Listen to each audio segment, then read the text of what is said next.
Yeah, we're good. We're good. Cool.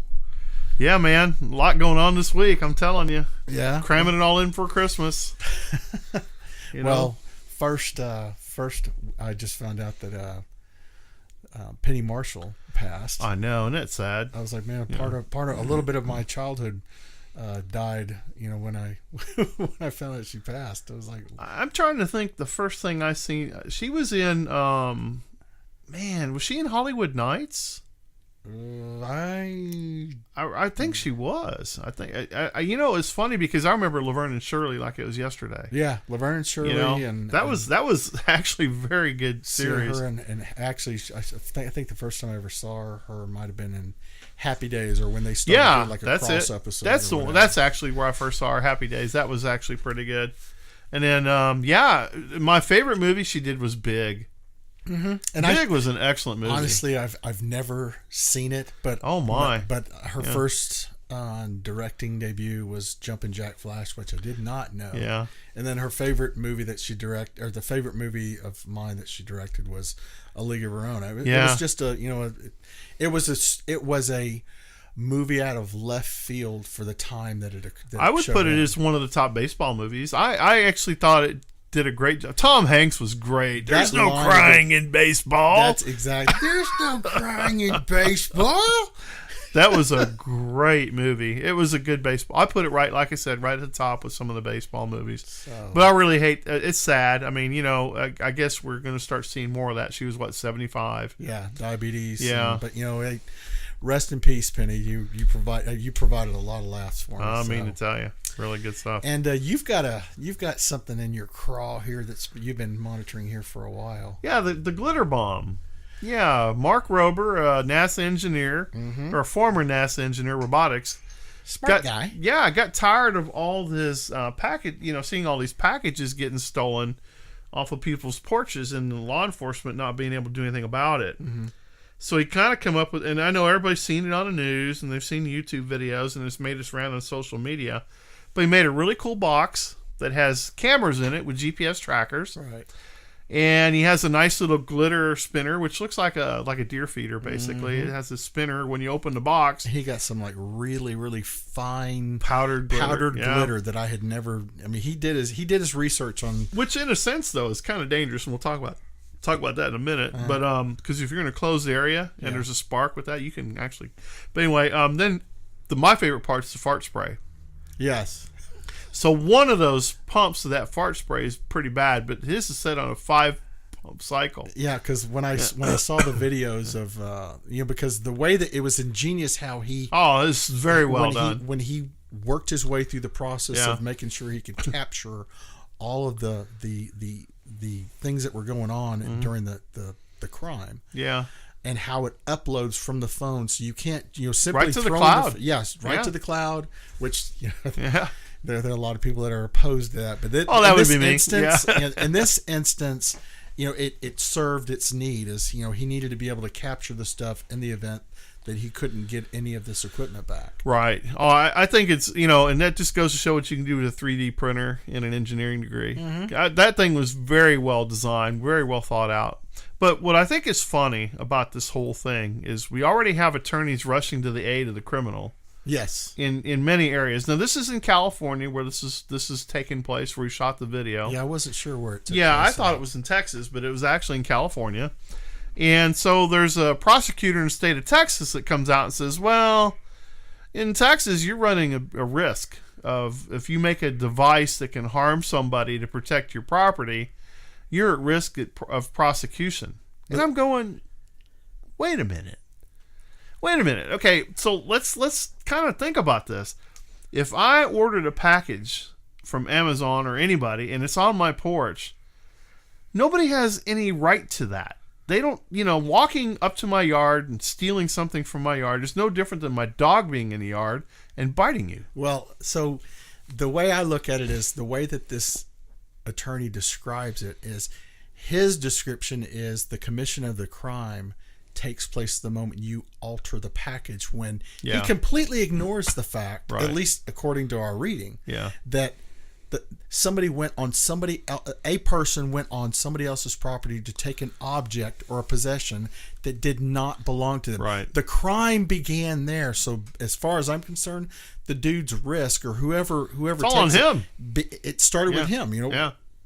What are you gonna do? It's not like it's a Roadrunner Wile E. Coyote thing where we have a string tied to a tree, and if you pull the string, the tree falls and kills you. Mm-hmm. You know, I mean, similar to those bike videos that we watch. I love those. Yeah, the bait bike. Yes, yeah, and I, you'll probably have the same attorney defending those same people as, hey, what if that guy got hurt? Well, fuck him. I don't care. Yeah, I don't either. I just think I think it's a fantastic idea. I think the guy's got $1 million product there.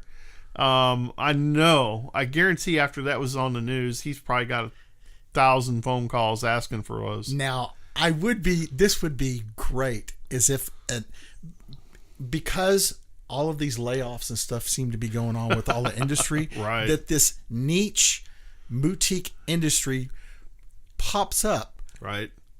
Because somebody sort of sort of knows how to play around with programming and circuit boards and creates packages for people when you want to deter people from stealing packages off your porch. Yeah, when did it become? And it's funny watching the news stories. Booby trap salesperson.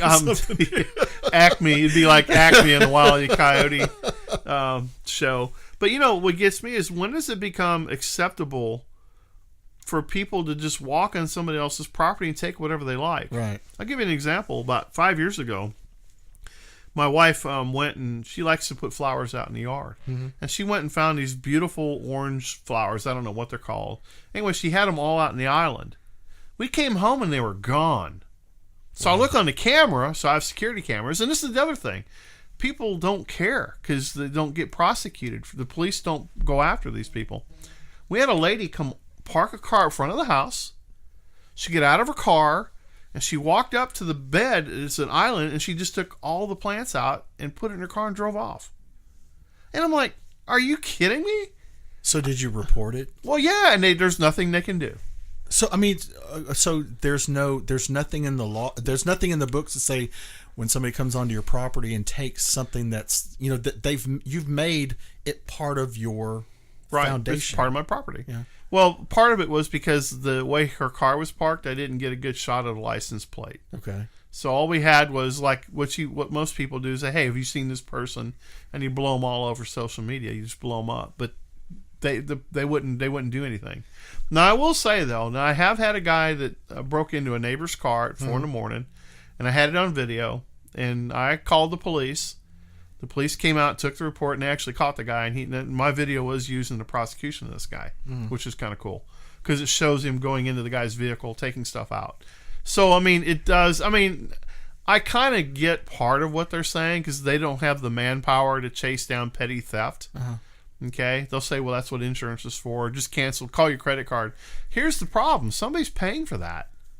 Okay? If there's something that's been stolen, that means that I go back to whoever bought it from and I get it replaced.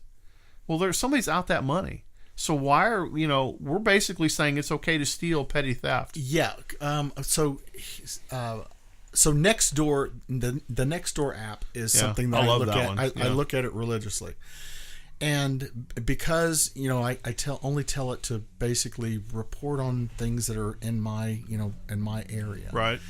So, I read a post the other day where somebody had gone to Fire Ant Brewery. Okay. Oh, really? In Tomball. Okay, and I couldn't tell you anything about this place. I mean, I know what it looks like on the outside, but whoever this, and I think it was somebody who wrote this post was closely associated with Fire Ant Brewery. But the cameras on the outside of Fire Ant Brewery caught a group of people who had exited the restaurant after eating there and drinking there. And apparently on the outside of the restaurant, there are, I guess the Fire Ant owners had some ants or something commissioned to be made to be put on the outside as like decoration to, signify it's Fire Ant Brewery, blah, blah, blah. Somebody, as they were leaving, left with one of them or a couple of them. And they caught them on camera. And there was something else they attempted to steal, but they weren't successful at it. So the post, the intent of the post was, hey, whoever you are, whoever knows these people, Bring because whatever, I guess the video was so well shot that there was no doubt who this person was. So I guess what they were trying to do, because this brings up the whole lawyer thing, right? Is they didn't want, that wasn't their first knee-jerk reaction, was to take the video and blast it on social media to embarrass these people into bringing that stuff back. What they wanted to do was let somebody know, hey, this is what happened, and if after a certain amount of time that's been agreed upon lapses, we're going to bring the video out and we're going to shame you this way. Which, me personally, I have no problem. When you have dirtbags caught on video doing something you weren't supposed to be doing anyway, any kind of humiliation that you have to endure, you fucking deserve. You deserve it. Don't be a shitbag. Well, I'm looking at, I went to their social media page and I see there's a poster. So, like you have a missing dog poster. Mm-hmm. It says, "Have you seen me? I've been stolen from my ant mound and I need to return to the colony. Right. Beer reward will be provided." I think that's great. I mean, when does somebody say, okay, that's enough? Right. Okay. I mean, Whataburger was having an issue with people stealing the number placards. Well, okay, so I'll be honest with you. I think it's a no deposit, no return kind of thing. When you go to Aldi's and you put a quarter in to get a shopping cart, sure. When you go to Whataburger, I mean, I'd say, hey, if I don't get this back, I'm charging you $1. Right. And it's just the way I would do it. Now, would it create some problems inside the store? Probably, because most of the staff wouldn't be able to physically or mentally have that argument with the customer. I get that part, but fair enough. Yeah, you know what I mean? Because you see some of the videos that come out of that. Yeah, somebody lose their shit and throw a drink at somebody because you wouldn't give them their $1 back. Just another day in Houston. Yeah, exactly. So all they're left with is to raise prices. Yeah, and that's what I would do, or just make that thing unattractive to carry. Make it weigh 200 pounds. You remember when you go to the gas station? Yeah, that's exactly what you go to the gas station, you use the bathroom, and you have a cinder block. There's this key attached to a cinder block or a 2x4 or whatever. I mean, it's just funny what people get in their head, what they think they can do and can't do. But going back to the glitter bomb, watching those videos, the reactions of the people that when the glitter bomb went off in their car, it's like, oh man, look what you did to my car. I'm thinking to myself, you've got a guy's property in the car. You put somebody else's property in your car. Yeah. And whatever result, because what if it had not been something that was engineered? Let's just say that he put that whatever was in that in that box in his car, and because of circumstances, we'll say like a nickel cad or a NiCad battery or something. Yeah. Something just blows up. Yeah. Is it the fault of the person who ordered? Let's say it's a replacement battery for a phone or a laptop. Sure. If that's some mysterious reason that battery blows up, is it the fault to the person who ordered the battery for his computer that now he has to order another one that thing blew up? No.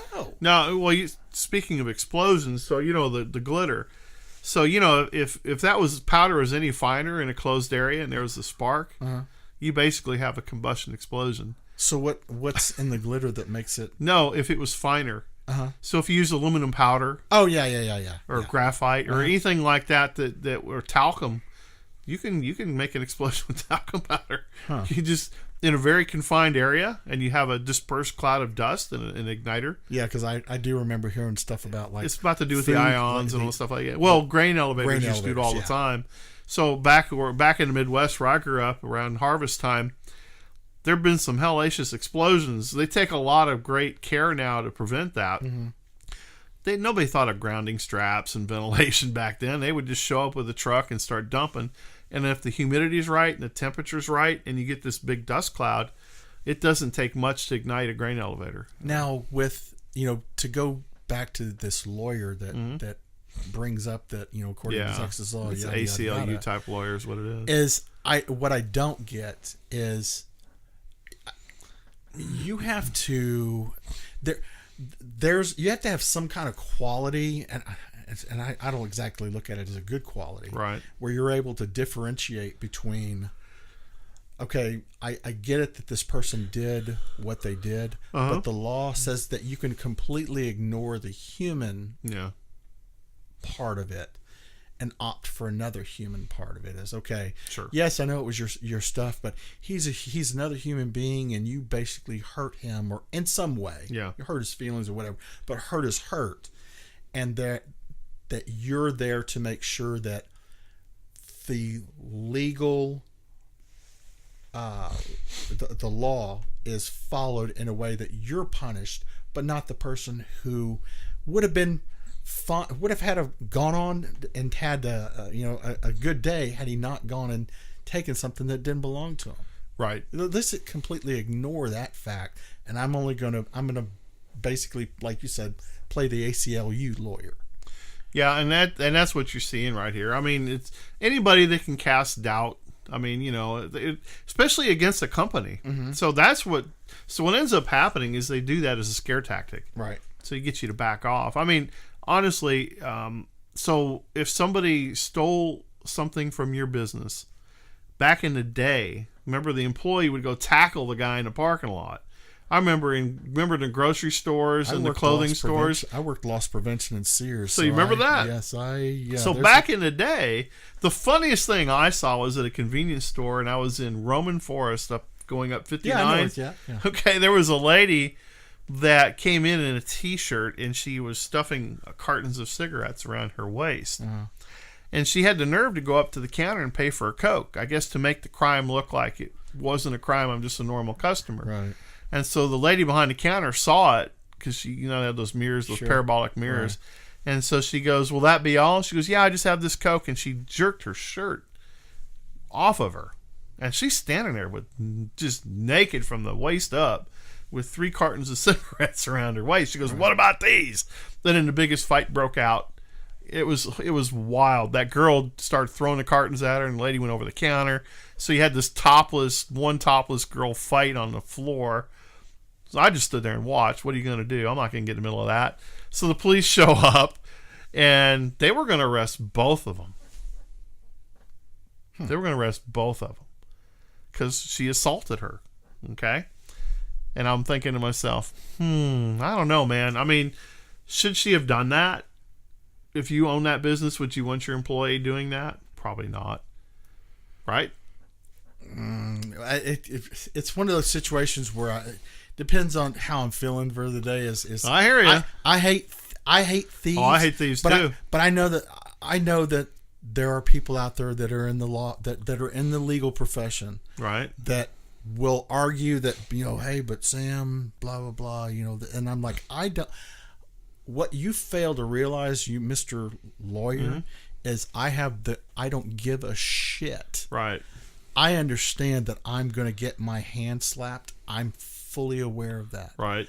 And I'm okay with that. So there's another one where a guy stole it was some Nike shoes or something like that. Mm-hmm. And this was a while back.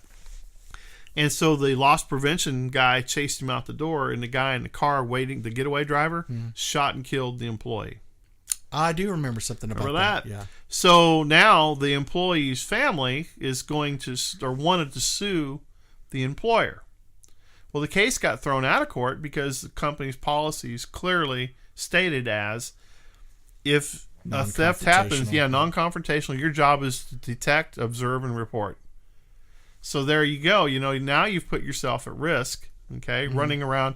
Personally, it's not my property, so it's not worth me dying over. Sure. Because we don't live in that day and age anymore, okay? Because the problem, I'm like Rodney Dangerfield in Back to School. He goes, "You think you're tough?" After they sacked the quarterback, they went after his family. Right. You almost have to do that nowadays. Because we had some friends that got into a confrontation with a person in public. It was a law enforcement officer that was off duty. Mm. This law enforcement officer harassed this family for months on end, and they had to go to internal affairs to get this all taken care of. Mm. So it's just not worth it anymore, because there's so many I mean, people are willing to sue you over a drop of a hat. Right. You have a lot of fine print in contracts and agreements with employers that say, "Hey, we don't want you to do this. Mm-hmm. We'd rather just deal with the loss than a $60 loss than a multi-million-dollar lawsuit." And it's almost the same attitude that people will tell you is like when your car is broken into. Well, you know, hey, what are you worried about? That's what your insurance is for. And well, that's sort of become the fallback position. It is, and that's so we're perfectly fine then with escalating costs. Right. I'm by all means. I mean, when I have insurance, I want it to do what I'm paying it to do. Mm-hmm. You know what I went through on this last thing with Harvey. Yeah. Getting this whole claim settled on our house with damage to the house. It was a real fight. We had to almost get an attorney. We had an attorney write a letter just to get this thing stopped where we could start moving forward, and we finally got all resolved. But think of the people that don't fight back. Right. Don't fight the insurance companies. I personally anymore, like, if somebody's breaking into my truck, I'm going to think twice about running out the door to stop it. Mm-hmm. I really am at this point because, one, I don't know who else is waiting. If they're going to steal a $60,000 truck, they've probably got some dudes in the car that are there to make sure that this guy isn't going to get hurt. Right. Okay. Second of all, if I go out that door, you're going to get one to the head and two to the chest. That's just the way it is. You're going to die. Right. And now I don't want to have to face that. I don't want to deal with that. So I'm going to record it. I'm going to call the cops. I'm going to stay in my house. And you're going to do what you're going to do. And then hope they catch you. Now, if you get away with it, and they let you off, you might want to look over your shoulder for a little bit because, you know, somebody might want to come talk to you about that. But at the end of the day, I'm not going to risk my life for property anymore. I'm just not going to do it because I know where my escalation of force is. Right. And I don't want to go there. I know what I would do, and I don't want to go there. Mm-hmm. So I'm very leery about getting into confrontations in public because for me, you steal something from me, I'll probably try to trip you or something like that. Well, if you fall and get hurt. As we were sitting there talking, I was designing in my head of, you know, if I had this long walk path that you have to follow to get to my front door. Yeah. Now, this is not what I have, but if you had to walk down a path and if I had a package there, when you walk towards it, it's just a walk path. The moment you lift my object that I've been waiting for a while, when you come back down that walk path, now it becomes a gauntlet. And me personally, I can't think of. I want to think. That was a great movie, by the way. Well, I'm thinking a gauntlet of automated bat swingers. Right. So when you're walking down this kind of like that Japanese sitcom game, remember, where everybody goes through the gauntlets and all that. So you want to take that package, you can walk down that thing and all those, and if you survive all those baseball bats, okay, great. I'm still going to report that my deal was stolen, but I'm going to take great satisfaction. Probably if I'm going to capture on video, and I'm going to enjoy watching you getting the shit whipped out of you, taking my shit. Yeah, before you do that in the state of Texas, though, remember what the law says. Again, I don't care.